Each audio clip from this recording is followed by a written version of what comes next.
Welcome back. Today we're going to meet a Puritan leader who helped shape early New England, a Zen master who brought mindfulness westward, a mountain that roared to life, and as always, we have a word, a song, and a quote. So grab your favorite cuppa, sit back, and let's have a look.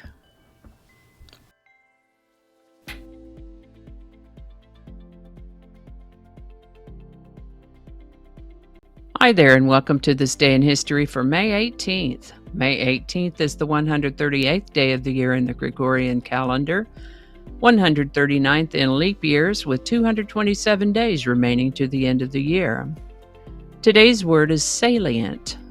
Salient is usually an adjective but can also be used as a noun. The dictionary definition of salient is moving by leaps or springs, jumping, jetting upward, projecting beyond the line, surface, or level, standing out conspicuously, prominent, of notable significance. Example sentences might include, the artist used bold colors to create a salient focal point, or the team discussed the salient features of the new product.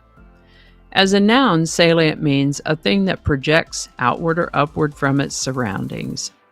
Examples in this context might include, he led the troop into battle leading from the front as the salient of the army's advance, or the marketing team identified the key salient in the consumer survey.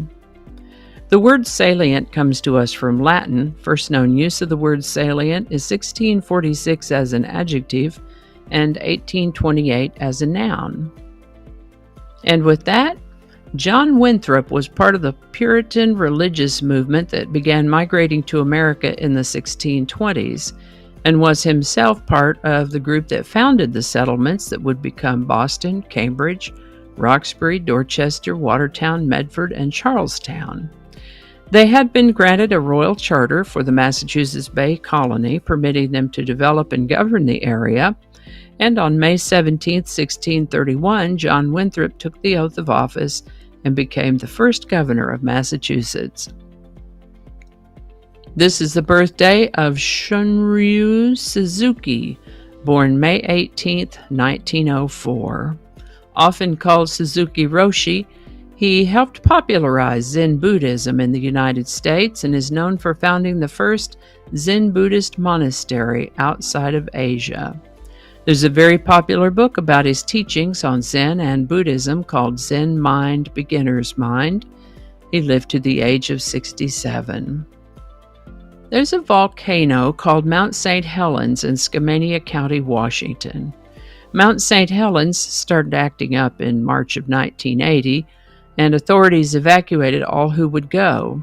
There was a World War I veteran innkeeper who refused to go, though, Harry R. Truman. And sure enough, on May 18, 1980, there was a major explosive eruption of the volcano. That eruption killed some 57 or so people, including Mr. Truman. Mount St. Helens. Today's song is Tighten Up by Archie Bell and the Drells. Very often you'll see instances of someone having a song but not enough band or no band at all, so they'll hire session musicians to play the instruments. There was, for example, a loose collective of musicians out in Los Angeles from the 1950s or so on into the 70s and maybe beyond that. This group of musicians didn't have any particular formal name, and the musicians might be different from one session to the next, but I see them referred to as the Wrecking Crew when I'm researching various songs of the day. I'll look into doing a segment on the Wrecking Crew at some point, but right now I wanted to plant the concept of session musicians because the instrumental backing for today's song, Tighten Up, was provided by the TSU Tornadoes. Now this song, as so many songs do, has a story, and the story on Tighten Up is that Archie Bell was feeling glum because he had received his draft notice.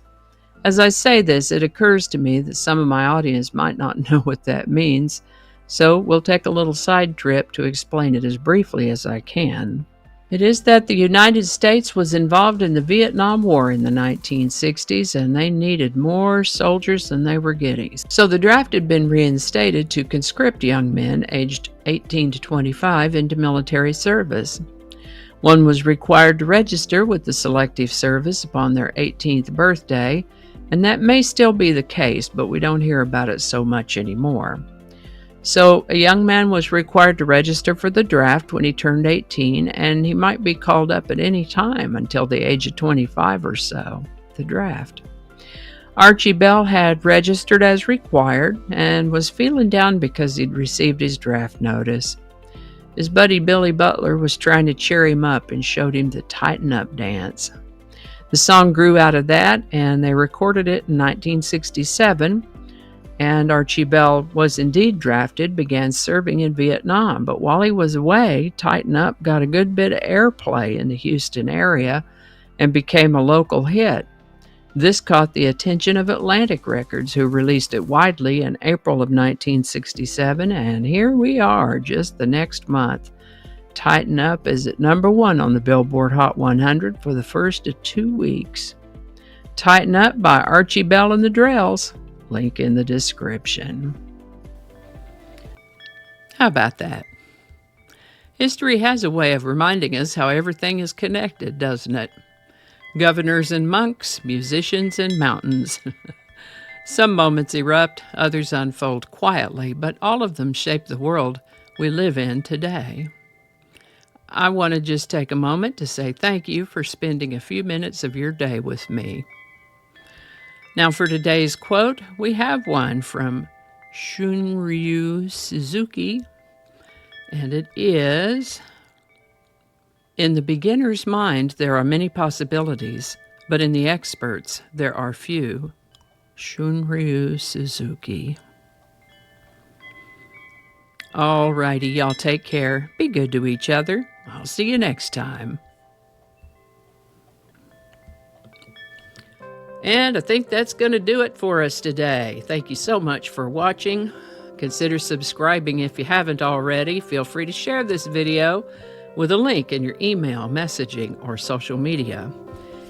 If you enjoyed this series, you can check out the playlists in the description. You can find me on BitChute, Facebook, Odyssey, Rumble, YouTube, and X, as well as on a blog page called No Really. All those links are in the description. Alrighty, that's all I can think of right now. Thanks again, and I'll see you next time.